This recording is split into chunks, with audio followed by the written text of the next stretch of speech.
Vamos falar de narrativas ruins? Olá pessoal, tudo bem? Eu sou a Carmen do blog Que Vida do Mundo e hoje eu vim mostrar 3 livros para vocês que têm bons enredos, mas narrativas não tão boas. Eu já fiz um vídeo com este tema. Este é o segundo e acho que eu vou fazer mais no decorrer do tempo, à medida que eu for achando bons enredos com narrativas que botam tudo a perder ou quase tudo a perder. Quem me acompanha há algum tempo sabe que a questão narrativa é uma questão cara para mim. Uma boa narrativa transforma um livro mediano numa grande obra. Exemplo que eu sempre dou é Dom Casmurro, de Machado de Assis. Porque se vocês pararem para pensar no enredo, né, um cara que acha que a esposa o traiu, mas não tem certeza, é um enredo simples, nada demais, não acontece nada demais naquela história. O que torna a obra grande é a escolha do foco narrativo, e aí a gente já tem um elemento narrativo, e a forma de narrar a história, né, que Machado de Assis fazia muitíssimo bem.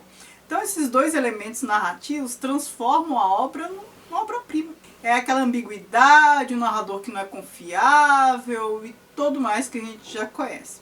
É isso que me encanta numa obra, como aquela história é contada, como faz toda a diferença. Para mim, o como faz mais diferença que o que. Agora vamos às obras. Judas, o Obscuro, do Thomas Hardy. Essa é uma história bem legal e eu fui lendo e fui me dando Não fiquei aflita, mas fiquei inconformada. Acho que este é o termo mais adequado. Porque aqui é uma narrativa meio descompensada. Porque partes interessantes, e essa obra tem partes bem interessantes, são narradas de maneira assim, superficial. Ou então elas são saltadas. Você fica sabendo que aconteceu alguma coisa. Ou o narrador não cria um suspense narrativo em certas partes que ele poderia criar para deixar a obra maior. Outras coisas que poderiam ser simplesmente citadas são descritas com pormenor. Então assim, há esse descompasso, essa descompensação. Aqui é a história do Judas, um rapaz órfão, e ele é restaurador de igrejas. A gente está na Inglaterra, acho que século XIX. Ele se apaixona, ele se casa, um casamento todo torto, porque a mulher queria se aproveitar dele. E não dá certo, se separa, depois ele se apaixona pela prima e fica uma relação não incestuosa, mas mais proibida por ele ter sido casado e não se divorciou. Tem um imbróglio, algumas questões aí. Então assim, o enredo, contando assim, é banal. Mas não, acontecem coisas interessantes neste enredo que eu não posso contar para não dar spoiler.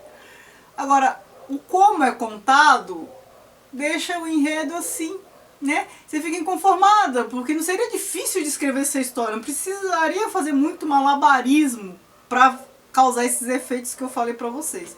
Tem uma passagem terrível nessa obra, terrível mesmo, assim, de deixar a gente estarrecido. Coisa que acontece e que não é narrado de maneira adequada, assim, o ápice da obra, a narrativa poderia ter criado esse anticlímax, eu lia e ficava pensando como aquela passagem poderia ter sido narrada, eu fiquei bem conformada. Mas assim, não estou falando que o livro é ruim, só que ele poderia ter sido melhor, né, por conta disso que eu falei. Doutor Zhivago, do Boris Pasternak. Eu fiz um vídeo sobre este livro, vou deixar aqui. O livro acho que é premiado, ele ganhou o Nobel, acho que principalmente por conta dessa obra, eu nunca ouvi falar em nenhuma outra dele. Aqui a gente tem um médico russo, início do século, que ele destoa daquele contexto, ele não quer guerra, não quer revolução e tá lá na Rússia, tem que participar da Primeira Guerra Mundial porque ele é médico, é uma pessoa muito útil, né? Mais útil até do que a maioria. A Revolução Russa, ele não tem aderência a nada disso, ele não se identifica com aquele momento histórico, com o comunismo e tudo mais. E aqui é a vida deste médico que desde o começo é contada, desde a infância. Uma história de amor que ficou famosa por conta da música também, por conta do filme, que é muito bom. Eu só vi trechos, não vi todo ainda. Mas o que é ruim aqui? Por que a narrativa não é boa? Porque é cansativo.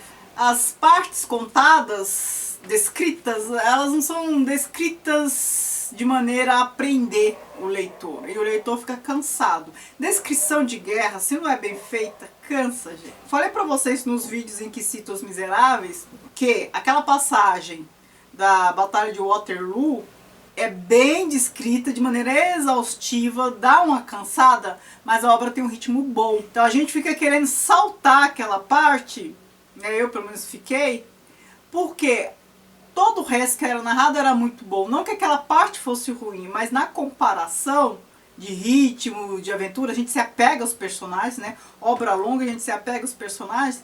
E ali, aquela descrição estava me empatando de ter acesso ao resto da narrativa.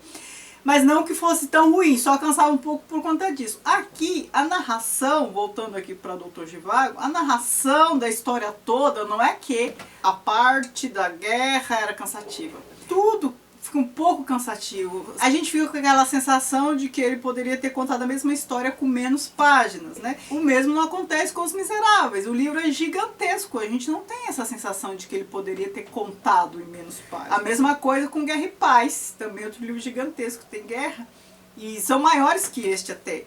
Eu não fiquei com a sensação de que Tolstói poderia ter contado em menos páginas. Aqui cansa, a gente acha supérfluo, a gente acha que poderia ter sido feito de outra forma. A Menina que Roubava Livros, do Markus Zusak. Este livro foi bem famoso, bem comentado na época, e eu fiquei muito interessada, principalmente porque o enredo me interessava. Eu tenho, ou tinha, não sei porque eu parei de ler sobre isso, não que eu tenha encerrado o projeto, mas eu tinha um projeto de leitura sobre nazismo, holocausto, leitura sobre essa passagem histórica. E aí eu li este e li vários outros, né, livros sobre o tema. Aí eu fiquei muito interessada. Mas aqui, embora o enredo seja excelente, aqui eu acho que o principal problema não é o ritmo da narrativa. O que o autor fez aqui? Escolheu a morte para narrar a história. E aí eu pensei, uau, vai ser bem interessante, porque a escolha é muito legal. Mas ele não conseguiu segurar isso, ele não conseguiu fazer isso bem feito. Então, assim, não é a escolha do foco narrativo. Ele escolheu, mas não deu conta. Durante a maior parte da leitura, a gente lê e esquece que é a morte que está narrando. Às vezes ela solta uma piadinha e aí a gente lembra. Mas ficou mal feito. Se ele tivesse feito de uma outra forma, se fosse Saramago narrando essa história, teria ficado supimpa, né? Porque ele fez as intermitências da morte. E ali é uma outra história. Então, ali no Saramago, a gente tem um bom exemplo da morte atuante como personagem. Aqui, a morte, ela não deu conta. Como foco narrativo, nem com o personagem, nem como nada.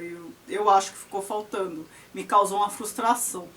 Embora o enredo seja maravilhoso. Então aqui eu tenho 3 exemplos de livros que, se não fosse pela narrativa, eles seriam bem melhores do que são. Não estou falando que são livros ruins, mas são livros que me decepcionaram um pouco. Muito provavelmente porque eu tenho esse apreço pela narrativa. Talvez quem não tenha tanto apreço assim pela forma de narrar, se apega mais em enredo, em personagem, não perceba essas coisas que eu percebi.